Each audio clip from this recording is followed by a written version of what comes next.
যাকে ভালোবাসবেন তাকেই বিয়ে করবেন জীবনে। এটা কিন্তু একেবারে বাস্তব এক্সপিরিয়েন্স থেকে বলতেছি। ভালোবাসাটা ফিল না করলে বিয়ে করা যাবে।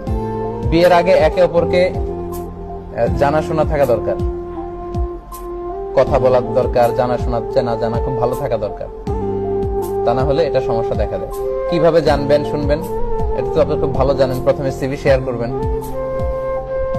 বিয়ের জন্য একটা সিভি করে অনেকে, শর্ট করে না, পরিচিতি, আমি, আমার বাবা মা, আমার ভাই বোন, আমার পড়াশোনা, সংক্ষেপে। সবাই আজকের প্রোগ্রাম শেষে একটা করে নেবেন সিভি। যেহেতু pre marriage essentials topic, so এগুলো নিয়ে তো স্টেপ বাই স্টেপ আমাকে বলতে হবে।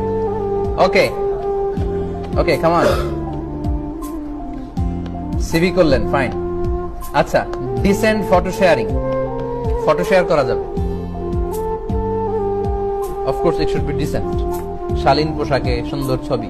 কারণ না দেখলে আপনি বিয়ে করবেন কি করে? যার সাথে জীবনটা কাটাবো এক ছাদের নিচে, হ্যাঁ, তো তার প্রতি যদি আমার ফিলিংস না আসে, তার প্রতি যদি মায়া ভালোবাসা না জাগে, তাহলে তো বিয়েটা হবে না। তো প্রথমে হচ্ছে এই ডিসেন্ট ফটো শেয়ারিং জায়েজ আছে, আপনি ফটো শেয়ার করতে পারেন। সো সে আপনাকে দেখলো, আপনি তাকে দেখলেন। আচ্ছা, এরপর স্টেপ হচ্ছে ফেস টু ফেস মিটিং। এটা জায়েজ আছে এবং আমি রেকমেন্ড করি, এটা অবশ্য মানে আবশ্যক হতে হবে।